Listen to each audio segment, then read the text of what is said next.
인생은 견딜만한 그 무엇이다. 쇼펜하우어의 행복론에 관하여.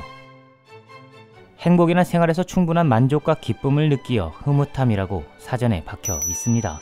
생활의 만족이라 압축할 수 있겠죠. 우리는 행복하기에 산다는 격언을 바탕으로 무궁히 애쓰며 삽니다. 그러나 과연 이런 행복에 대한 몰두가 충분한 만족과 기쁨을 줄 수 있을까요? 애초부터 행복한 삶은 불가하며 충분한 만족은 하나의 허상은 아닐까요? 쇼펜하우어는 최고를 쟁취하는 것이 행복이 아니라 최악을 막는 것이 그나마 생애에 만족할 만한 핵심 사항이라고 단언합니다. 행복에 집착할수록 행복할 수 없는 것이 인생인 것이죠. 그는 그 이유를 이렇게 설명합니다. 삶의 모든 과정들과 사건들, 기쁨과 고통은 더 나은 자신과 내부의 자신을 건드리지 못하므로 이 모든 것이 유일뿐임을 깨달아야 한다. 쇼펜하우어의 이 말을 톱봐봅시다. 고통과 기쁨은 우리가 엮여있는 인연의 상호작용 속에서 탄생된 어떤 정념들입니다. 이 정념이 만들어낸 자신은 세계 속에 발현된 외연의 총합이며 세계의 질서에 따라 가지런히 다듬어진 나라는 개념들이 발생시킨 사건들의 집합이죠. 내 본연의 총체가 아니기에 이 모든 과정들이 발생시킨 정념들은 나 자신이 전부가 될 수 없습니다. 나를 규정하는 조건은 외연뿐 아니라 내부의 자신까지 모두 해당되는 것이니까요. 따라서 외연이 주조에는 행복은 피상적인 하나의 유일 뿐 존재의 전부가 될 수는 없습니다. 외부는 경험들의 총체이기에 경험만으로 삶의 의미를 도달할 수 없는 것은 당연하며 외부와 내부를 포괄한 지경에는 도달할 수 없죠. 오히려 이 외연의 만족에 집착하다 보면 내포의 자신은 번민에 시달리곤 합니다. 인연은 곧 고통이고 속세는 곧 번뇌라는 불교적 교훈 같은 것이죠. 더구나 외연과 내포를 잇는 의식을 장착하는 것은 성인과 같은 경지에 닿는 일이고 범인인 우리가 감히 범접할 수 없는 지경이기에 쇼펜하우어는 덜 아프기 위한 생활의 지혜를 배우라 권고합니다. 쇼펜하우어를 스타로 만들어준 책 소풍과 부록은 이 절충의 요령들에 대한 지침이라고 볼 수 있죠. 이 책의 전체 논지는 평범한 경험적인 관점에 머무르고 그 관점의 오류를 견지하는 그 논지는 어느 정도 수능을 기초로 하고 있다고 쇼펜하우어는 말합니다. 의지와 표상의 궁극적 일치를 향해 달리는 것은 극히 일부에게만 허락된 경지이기에 생활세계에 살아가는 우리는 덜 고통스러운 삶의 방법을 터득할 수능의 이치라도 순박하게 깨닫고 살자는 취지죠. 행복론과 인생론으로 번역되기도 한 이 책의 요점은 행복은 소품이고 인생은 부록이라고 비유될 수 있습니다. 쇼펜하우어는 이 책에서 삶의 지혜라는 개념을 전적으로 내재적인 의미로 다룬다고 써두었죠. 즉 가능한 한 즐겁고 행복하게 살아가는 기술이라는 뜻입니다. 쇼펜하우어는 이 지침이 철학은 아니라고도 써두었죠. 행복을 삶의 이상으로 삼는 것은 공부 없이도 철학을 완성하겠다는 것만큼 좋지 못한 헛꿈이 될 수 있습니다.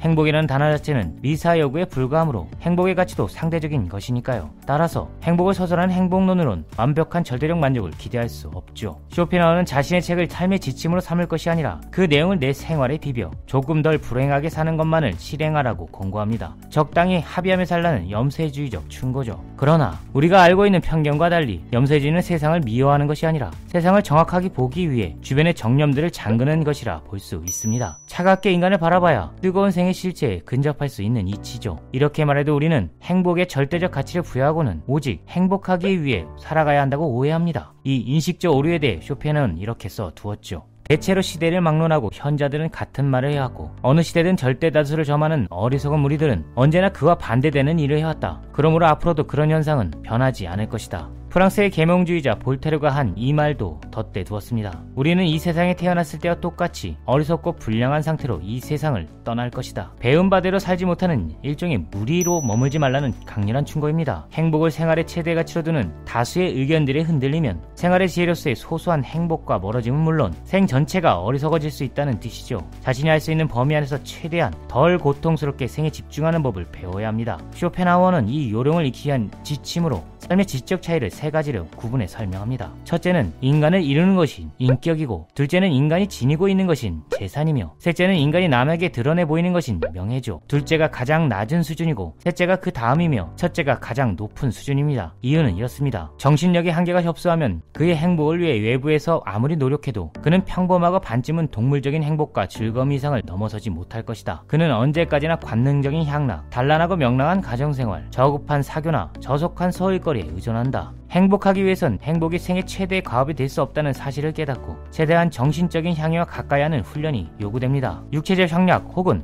관능에 사로잡히면 동물적 쾌락에 함몰돼 저급한 존재로 추락할 수 있죠. 소크라테스는 가게에 진열된 사치품을 보고 내게 불필요한 물건이 왜 이렇게 많을까라고 말했다고 전해지는데, 정신의 풍요는 물질의 허기를 정복하고도 남을 막강한 힘을 지녔다는 것을 상징합니다. 더구나 정신적 빈곤은 무료함과 권태와 불안을 초래하기에 재산과 명성을 쫓는 일은 더 고통스러운 자신을 만들어나가는 패착일 수 있죠. 내적인 빈곤은 결국 외적인 빈곤을 초래하는 것이니까요. 아리스토텔레스는 행복이란 자기 자신에게 만족하는 사람의 것이라고 했습니다. 그나마 덜 고통스럽게 살아가는 요령이 행복이기에 행복하기 위해선 자기 자신에게 만족하는 것부터, 즉 외부의 조건으로부터 자유롭게 자신의 가치를 창안하는 일부터 시작해야 하는 것이죠. 이 노력은 내재적 활동이고 정신적 수고며 인격의 도야라 정리할 수 있습니다. 외적인 자기에 휘둘리는 것이야말로 비극을 감당하지 못하면서 비극의 주연이 되려는 불나방 같은 행위라 볼 수 있죠. 인간을 둘러싼 외부 자체가 거짓들의 연출일 수 있으니까요. 쇼펜하우는 이렇게 말합니다. 우리의 신체가 의복으로 둘러싸여 있는 것처럼 우리의 정신도 거짓으로 둘러싸여 있다. 우리의 말과 행동, 우리의 존재 전체가 거짓인 것이다. 의복을 통해 신체 형태를 짐작해 볼 수 있듯 이러한 외피를 통해 비로소 우리의 진정한 성향을 짐작해 볼 수 있다. 피타고라스는 인간은 밤에 잠들기 전에 그날 할 일을 일일이 검토해야 한다고 했습니다. 우리들의 하루에 진행된 거짓들을 정돈해야 슬기롭게 내일을 살아낼 수 있기 때문이죠. 이 내일들이 모여 삶의 전체를 이루고 그 전체가 삶의 품질을 평가하는 기준이 됩니다. 왜냐? 인생의 한 시기가 전체 생애의 끝이 가서야 비로소 행위나 업적, 작품의 참된 연관성, 정확한 일관성과 연결관계, 즉 그것들의 가치를 인식할 수 있기 때문입니다. 쇼펜하우는 다시 말합니다. 삶의 지혜의 중요한 점은 우리가 일부는 현재에, 일부는 미래에 쏟고 있는 주의의 비율을 올바로 조정해 한쪽이 다른 쪽을 망치지 않도록 하는 것이다. 많은 사람이 너무 지나치게 현재 속에서 살고 있다. 경솔한 사람들이 그러하다. 어떤 사람들은 너무 미래 속에서 살고 있다. 불안과 걱정이 많은 사람들이 그러하다. 그 비율을 정확히 조절하는 사람은 드물다. 우리는 모든 것을 다 걸 수 있는 인생은 드물다는 자각을 견뎌내기 위해서라도, 다시 말해 덜 고통스럽기 위해서라도 현재적 만족과 미래적 이상을 적절히 배치할 수 있어야 합니다. 이 중용적 태도는 궁극의 철학은 아닐지라도 고통을 덜어주고 삶을 살아갈 동력을 충분히 제공해 주니까요. 지난 일이 고통스러울 땐 제 아무리 마음이 아프더라도 지난 일로 치부하자. 아무리 괴로워도 언짢은 마음을 진정시키자는 일리아드의 말을 상기하고, 미래의 일이 걱정스러울 때 그것은 신의 뜻에 달린 것이다라는 그리스 명언을 기억하는 것도 좋은 방도죠. 마지막으로 쇼펜하우어의 소품과 부록에 있는 덕담을 읽어봅니다. 행복에 이르는 길로서 흥청망청 즐기는 상류사회의 생활만큼 잘못된 것도 없다. 그러한 생활은 우리의 가련한 생존을 결국 환멸로 끝날 수밖에 없는 기쁨과 향락, 즐거움의 연속으로 바꾸려는데 목적이 있기 때문이다. 또한 그런 생활을 하다가는 필연적으로 상호 기만에 그 역시 환멸로 끝날 수밖에 없다. 물질적 풍요를 부러워할 이유가 없습니다.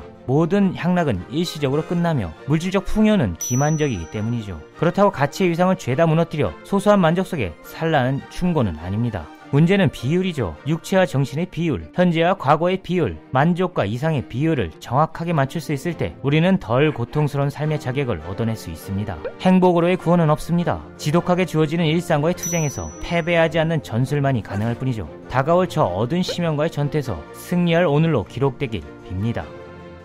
안녕. Paper Renaissance